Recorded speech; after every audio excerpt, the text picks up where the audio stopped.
Hey everybody, today is Friday, May 28th, in episode 5 of the Bracy Sports Show. Today we will go over all of the NBA playoff series as well as my top 5 rookies to look out for heading into the 2021 NFL season. Like, comment, and subscribe. If you're listening on Anchor, please support this podcast by following the link in the description, which will help sustain future episodes.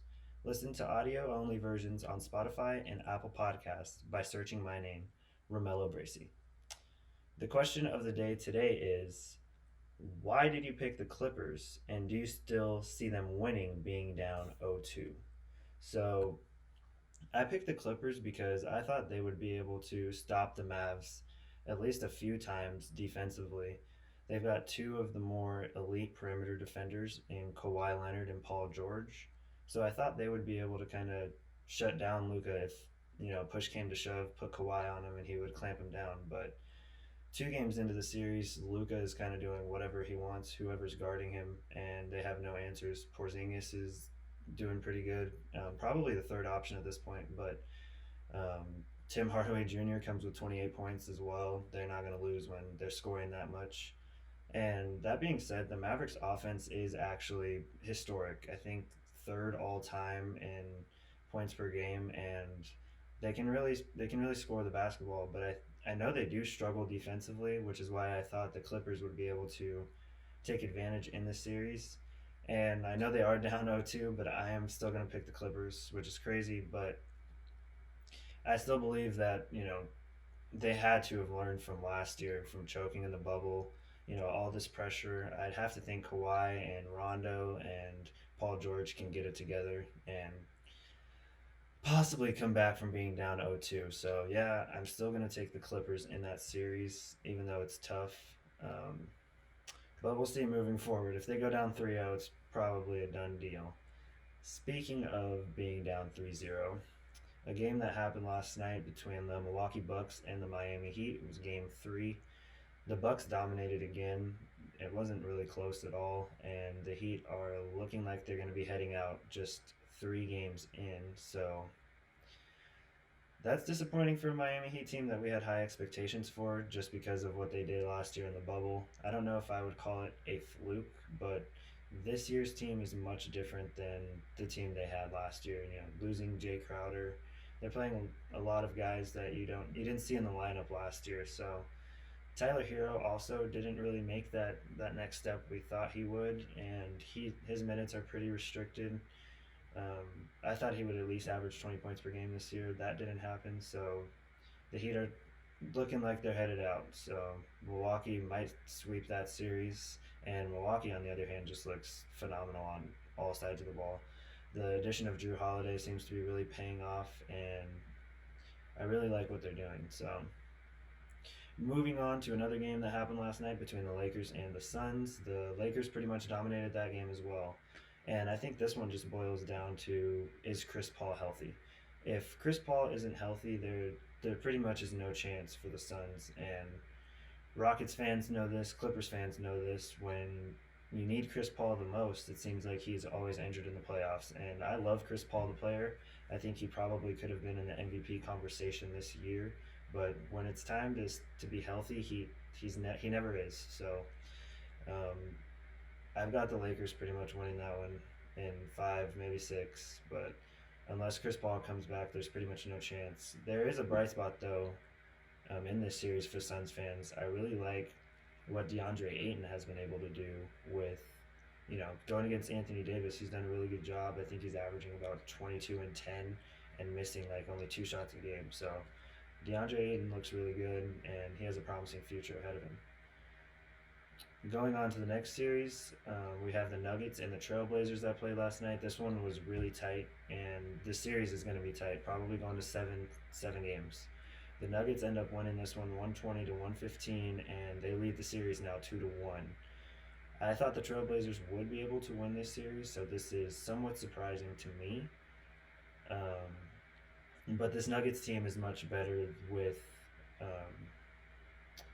without Jamal Murray and with Aaron Gordon, and the addition of Austin Rivers. I totally forgot about him. I talked about Marcus Howard and I talked about Capazzo, but Austin Rivers got quality minutes last night, and he had four like dagger threes. So I always liked Austin Rivers. I don't understand how he was out of the league just 2 months ago, but Austin Rivers is a great addition to this Nuggets team. He's a veteran. He's played in the playoffs before, and I like his presence. He basically won them that game. I wasn't saying the Nuggets are better without Jamal Murray. It's just they're a better team than I thought they would be without him. The addition of Aaron Gordon, pretty much filling in for that Jeremy Grant role we saw last year with Aaron Gordon. He can guard any position, and he's pretty much a slasher. Jeremy Grant is a much better three-point shooter. Aaron Gordon only shooting about 27% on the year, so not the best sharpshooter, but can get it done if needed. We've got 3 games later tonight at 4. We have the Knicks against the Hawks. That's a close series, and they're going to be playing in Atlanta. With everything Trae Young and the Knicks fans, it's going to be an exciting one. We also have Game 3 of the Brooklyn and Boston series. This one is a little bit less exciting for me. We pretty much know Brooklyn's probably going to sweep them. And then Game 3 of Dallas Clippers. This is the most important game for the Clippers, the most important game for Ty Lue. If they get sent home packing again, I don't know what happens. I don't know what happens with Kawhi. I don't know what happens with Paul George. I don't know if the team can even stay together. So I think they really need to win this game. It's going to be in Dallas. They lost the first 2 in LA. So we'll see if the Clippers can bounce back from that. And taking a look at the playoff bracket, just as a totality, we have Utah and Memphis tied at 1-1, and again Dallas and LA. Dallas leads 2-0, and then we have Denver and Portland with Denver leading 2-1, the Lakers leading the Suns 2-1, Philly leading Washington 2-0, also a series that's pretty much over. The Knicks and Atlanta tied at 1, Milwaukee leading the Heat 3-0, and Brooklyn leading Boston 2-0, probably going to go up 3-0 tonight.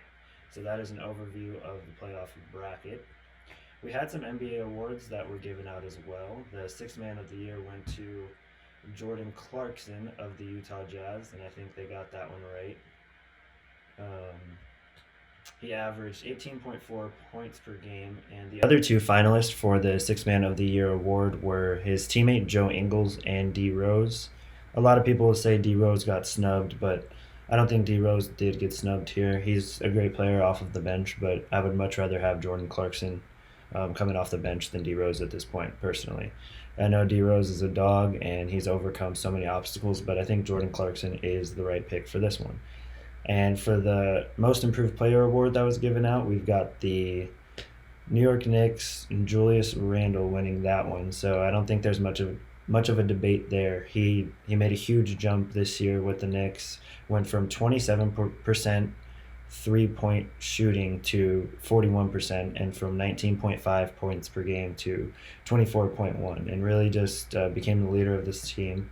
You wouldn't be able to tell by watching the first 2 playoff games, though. He's been struggling immensely from the field, shooting a pretty low percentage in the 20s. So hopefully Julius Randle can get that turned around.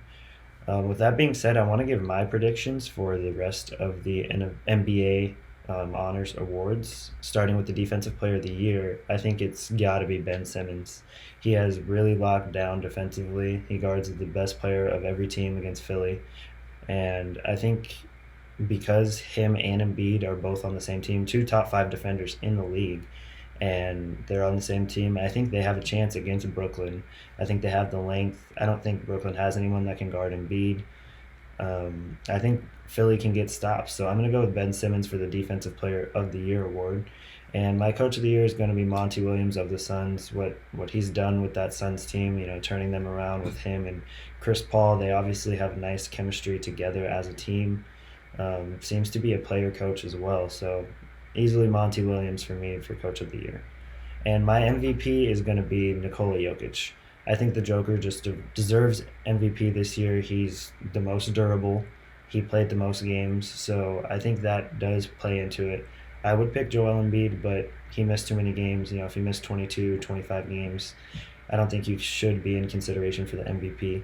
The only other rebuttal to Jokic, I would say, is Curry. So I think Curry is pretty much neck and neck with Jokic. The only reason I gave the nod to Jokic is because even when Jamal Murray went out, he was able to sustain this Nuggets team success, and that's being shown, 3 games into the playoffs. So I'm going to take Jokic. He almost averaged a damn near triple-double for the season. So as a center, averaging 10 assists, I think that's just different, and Jokic is my MVP for the 2021 NBA season. Let's get into a little bit of NFL news. It is the offseason, so not too much. We've got ex-Rams and Falcons running back Todd Gurley visiting the Lions. This was yesterday, so this does not excite me at all. Todd Gurley's career has really gone, downhill ever since the knee injury and the playoff run with the Rams. He was such an exciting player to watch. He had a 20 touchdown season, and I think he's on the decline, unfortunately, to go along with Le'Veon Bell. And I believe he's only 27 years old. So these guys, he might be younger than that, actually. He came in right away, produced, and injuries have kind of been the story for Todd Gurley the past couple of seasons. Though he was kind of the goal line back for Atlanta. I think he had over 7 touchdowns this season, so not terrible. I wouldn't like him in the Lions backfield with DeAndre Swift and Jamal Williams. I don't think they need him. It would ruin my fantasy team, so please don't do that. I would, DeAndre Swift's a top 10 PPR running back for me, so I would not like Todd Gurley being added to that backfield. And I think Jamal Williams is actually probably a top 30 back as well. He'll be involved in the offense. You saw what he could do in Green Bay, so please don't go to the Lions, Todd Gurley. Legendary kicker and future Hall of Famer Adam Vinatieri did retire at the age of 48. He's going down as probably the best kicker in NFL history. You can argue he's the GOAT. He's won a couple Super Bowls for Tom Brady, so shout out to Adam Vinatieri. There is a report that a team did offer the Falcons a first-round pick for Julio Jones, and there's a sense that the trade could go down as early as next week. So, like I said, just looking for right after that June 1st deadline, I could see Julio getting traded then, and I'm just trying to think who could be offering that first-round pick. It's a different story when a really good team is offering their first-round pick. You're going to get in the back end of the first round. That's not as valuable as let's say the Jets offer you a first round pick for next year.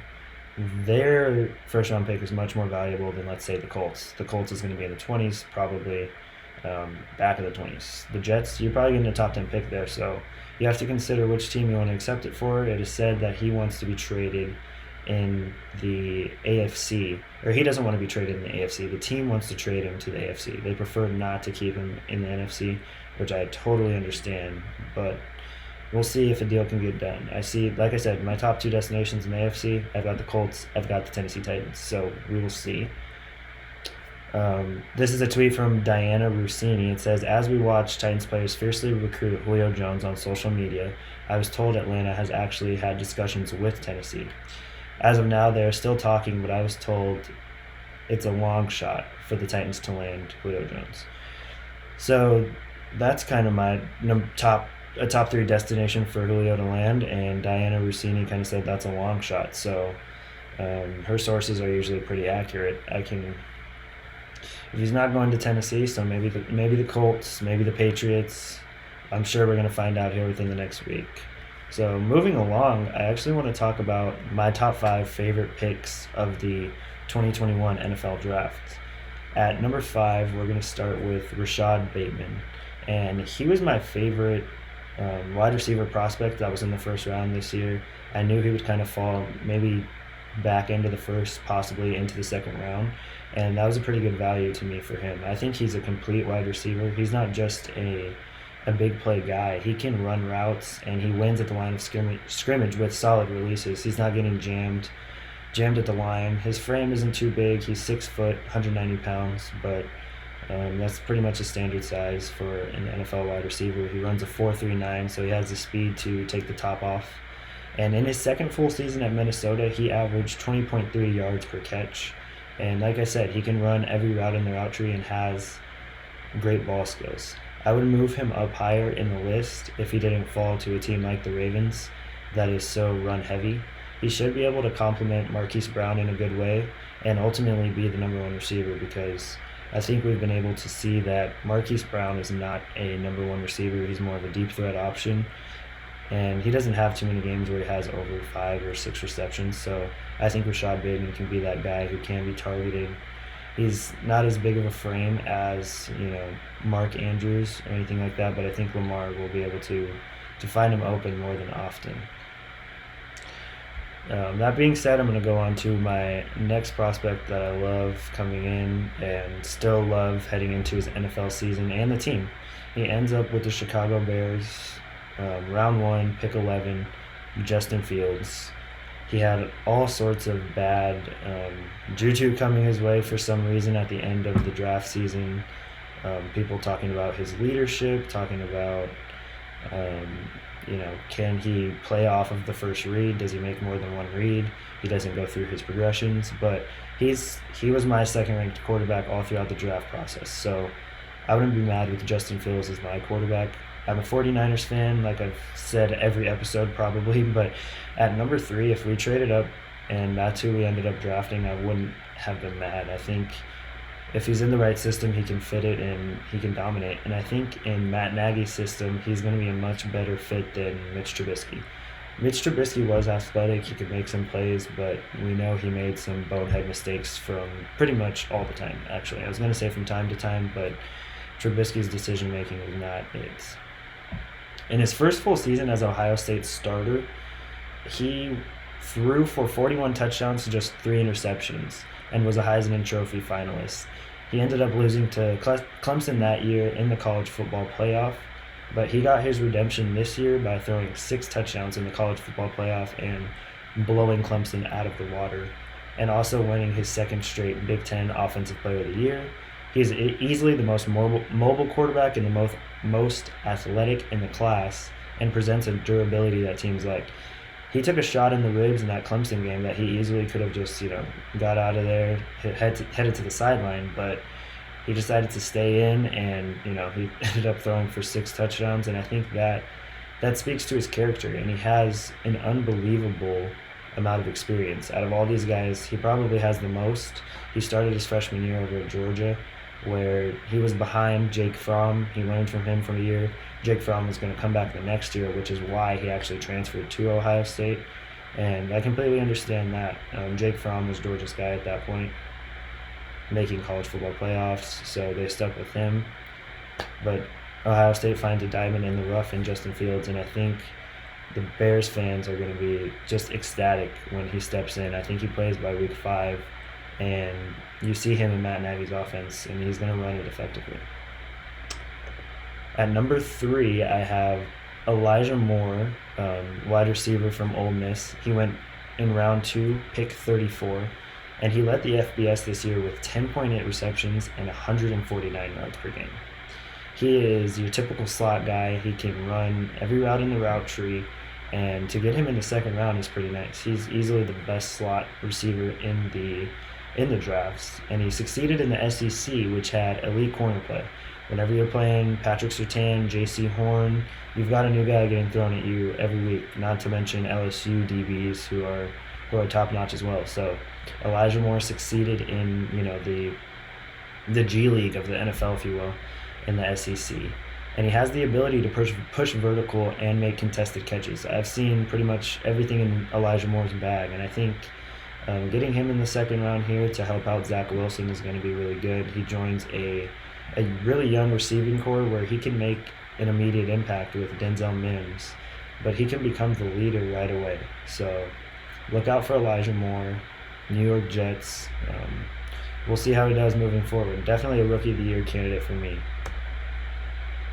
Moving forward, we have, so I wanted to pick these aren't necessarily my favorite picks, but they're good values, and I think Penei Sewell at the number 7 overall pick is just unbelievable. The fact that you could get a talent like that at the number 7 overall pick is pretty good. I've heard countless ESPN reporters, Adam Schefter, Mel Kiper say if there's a for sure Hall of Famer in this draft, they would bet it's Penei Sewell. He's only 20 years old, and he has so much room for growth, and he slid all the way down to 7, like I said, and he's almost certainly a franchise left tackle. He's extremely athletic with a frame of 6'5", 330 pounds. He can pull from anywhere, and he makes pancake blocks every single game. If you turn on the film, he is just bullying defenders. So that excites you. He's usually a guy that goes in the top 3 of the draft. So shout out to the Lions. It's not a sexy pick. They could have easily gone with the receiver they wanted, but they decided to stick to O-line and protect, probably not Jared Goff, but their future guy they want moving forward. My number 1 pick, if you've been listening to my content at all the past couple weeks, I've been talking about J.C. Horn ever since the draft process began. I think he is going to be a lockdown corner in the NFL, and he's going to be the number 1 corner for the Panthers from day 1. He's the best man-to-man corner in the draft, and he plays with a dog mentality. You have to be confident when you're playing corner. You're out there by yourself. You have to know you're the best player on the field, and J.C. Horn knows that. His mentality reminds me of Jalen Ramsey, and some of his physical play in man-to-man reminds me of him as well. He guarded and shadowed the best receivers in the SEC. He didn't shy away. He didn't play one side. He followed the best receivers. So, Elijah Moore, J.C. Horn was on him. Not much production. Kyle Pitts, J.C. Horn was on him. Minimal production. He did score a touchdown, though. So, shout out to Kyle Pitts. J.C. Horn likes to make plays in the running game as well, though, and he can bump inside and cover the slot as well. So he's just the most versatile corner in the draft. His cover skills are so raw, and he can make plays on the ball at any point. He's very physical throughout the receiver's route, so maybe he does draw a few early pass interference flags in the NFL. I could see that, but I think he's going to be a great player for the Carolina Panthers. Possibly, it's hard to win Rookie Defense Player of the Year in the secondary. It's usually pass rushers or an impactful linebacker, but hopefully J.C. Horn can get into that conversation. He's going to be their number 1 corner from game 1. And that is going to do it for the podcast today. So I appreciate everybody for tuning in. I'm going to be making videos Monday through Friday, and I'm also thinking about doing some fantasy football content. So if you're interested in fantasy, please drop a comment, like, and subscribe. Support me on Anchor. I appreciate you guys, but I'm out.